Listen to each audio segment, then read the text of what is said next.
주식하는 마음, 저자 홍진채. 시장이 어떻게 될 것 같나요? 우리가 위험에 빠지는 이유는 무언가를 몰라서가 아니다. 확실히 안다고 착각해서다. 마크 트웨인. 투자자들은 거의 매일같이 전체 장세를 어떻게 전망하는지 서로에게 물어봅니다. 늘 틀리는데도 물어보기를 반복합니다. 전체 장세를 계속 묻는 이유는 장세가 좋아야 개별 주식도 좋다라고 가정하기 때문이죠. 즉, 장세가 좋아야만 내가 주식 투자로 돈 벌기가 쉽고 장세가 나쁠 때는 피해 있어야 한다고 전제하는 것입니다. 경기를 예측하는 건 거의 불가능합니다. 경기 예측이 불가능하니 장세 예측도 당연히 불가능하겠지요. 그럼 아무것도 예측할 수 없으니 아무것도 할 수 없다는 말인가요? 미래에 대한 다양한 시나리오는 써야만 합니다. 굳이 전체 시장을 전망하지 않아도 투자할 수 있다는 이야기를 해보고자 합니다. 전체 시장과 개별 주식은 어떤 관계일까요? 장세란 일반적으로 시장을 대표하는 주가지수의 향방을 의미합니다. 주가지수는 그 정의상 그리고 계산 공식상 개별 주식의 움직임의 합입니다. 장세가 좋아서 개별 주식이 상승하는 게 아니라 개별 주식이 많이 올라서 장세가 좋은 것입니다. 물론 전체적으로 투자자들의 심리가 우울할 때 내가 가지고 있는 멀쩡한 주식의 가격도 함께 하락하는 일은 비일비재합니다.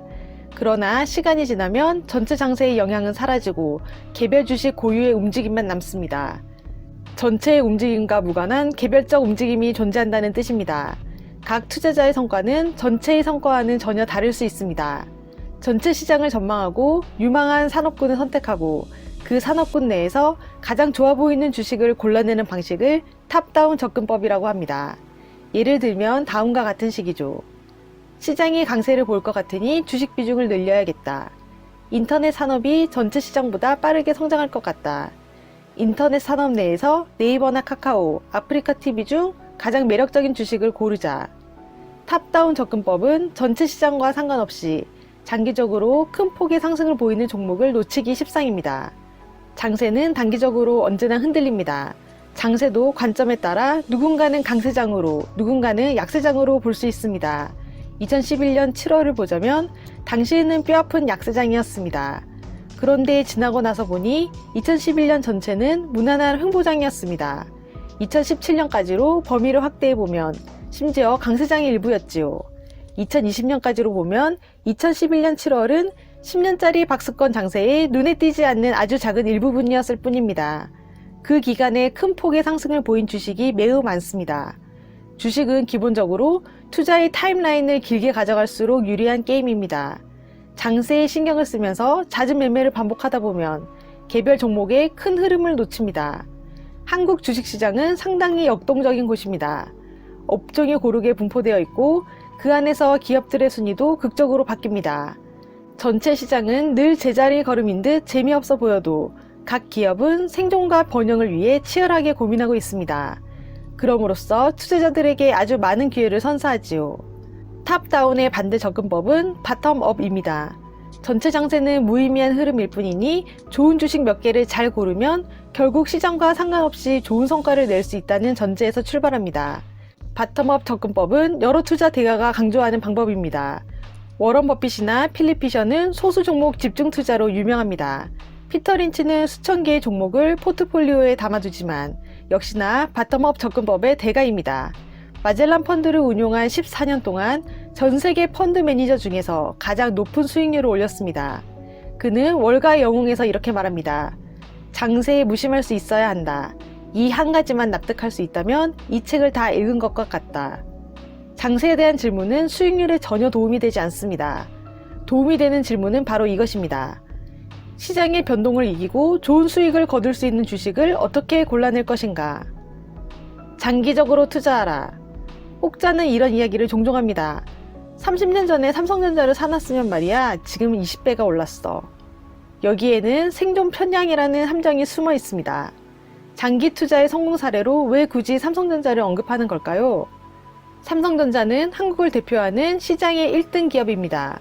굳이 개별 종목을 잘 골라내려고 노력하지도 않고 시장을 대표하는 우량한 주식을 장기 보유하기만 해도 쉽게 돈을 벌 수 있다는 뜻으로 삼성전자를 사례로 듭니다. 그런데 30년 전으로 돌아갔을 때 삼성전자를 산다라는 선택이 과연 그렇게 쉬운 것이었을까요? 1990년 시점으로 돌아가 봅시다. 표에서 볼 수 있듯이 당시 시가총액 1, 2위 주식은 한국전력과 포스코였습니다. 그 다음은 은행이 3위에서 8위를 차지하고 있고 삼성전자는 9위입니다. 장기로 보유하기에 적합한 주식을 골라내기 위한 기준을 세우고 실제로 적용하는 건 매우 어려운 일입니다. 그럼 시장 전체를 사는 건 어떠냐고요? 아주 좋은 질문입니다. 미국을 대표하는 지수인 S&P 500에 1년씩 투자했을 경우의 성과는 다음 그림과 같습니다. 손실이 나는 해에는 20% 정도까지 손해를 보기도 하고 이익이 나는 해에는 40%까지 벌기도 하네요. 흔히 이야기하는 하이 리스크, 하이 리턴 자산이라는 개념에 부합하는 그림입니다. 그렇다면 5년씩 보유했을 때의 연 환산 수익률은 어떻게 될까요? 손실의 빈도와 폭이 크게 줄었습니다. 손실이 나는 경우가 전체에서 10번도 채 되지 않고 손실폭도 많아야 10% 정도로 줄었습니다. 이익은 어떨까요? 대부분 10% 언저리로 고르게 분포합니다.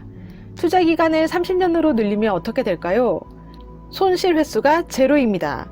수익률은 10% 수준에서 고르게 분포합니다. 만약 30년이라는 기간을 가리고 이 표를 보여준다면 뭐라고 할까요? 손실이 나는 경우는 제로이고 수익률은 연 10%가 나오는 자산이 있다고 하면 어떤 느낌이 드나요? 거짓말이라는 생각이 먼저 들지 않을까요? 주식은 그런 자산입니다. 우리는 고수익을 얻기 위해서는 더 큰 위험을 감수해야 한다는 걸 진리처럼 여기고 있습니다. 그러나 투자 기간을 길게 가져가기만 한다면 주식은 위험이 줄어들고 수익은 여전히 큰 말도 안 되는 자산입니다. 한국의 코스피 기준으로 같은 작업을 반복해도 마찬가지입니다. S&P 500보다 전체 수익률이 낮기는 하지만 투자 기간을 길게 가져갈수록 손실의 빈도와 폭이 줄어들고 이익은 평준화됩니다. 왜 이런 거짓말 같은 일이 벌어지는 걸까요? 시장은 단기적으로 등락을 반복하는 듯 보여도 장기적으로는 기업이 버는 전체 이익의 크기를 따라가기 마련이고 긴 기간을 놓고 보면 단기적인 급등락이 서로를 상쇄합니다. 주식 투자는 자본주의가 낳는 양극화에서 나를 지킬 수 있는 길이기도 합니다. 그리고 인덱스 펀드와 ETF를 통해 우리는 시장 전체를 매수하여 그 성장의 과실을 누릴 수 있습니다.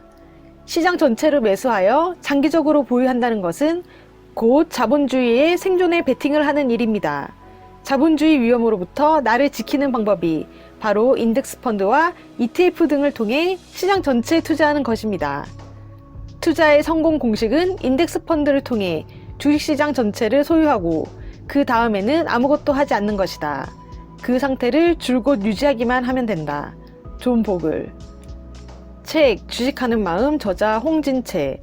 주식 투자의 운과 실력, 결국은 마음이다. 주식 투자를 잘한다는 것은 무엇인가에 대해 자세한 내용이 궁금하신 분들은 이 책을 읽어보시길 권해드립니다. 구독과 좋아요로 부연 책방으로 입장하세요. 감사합니다.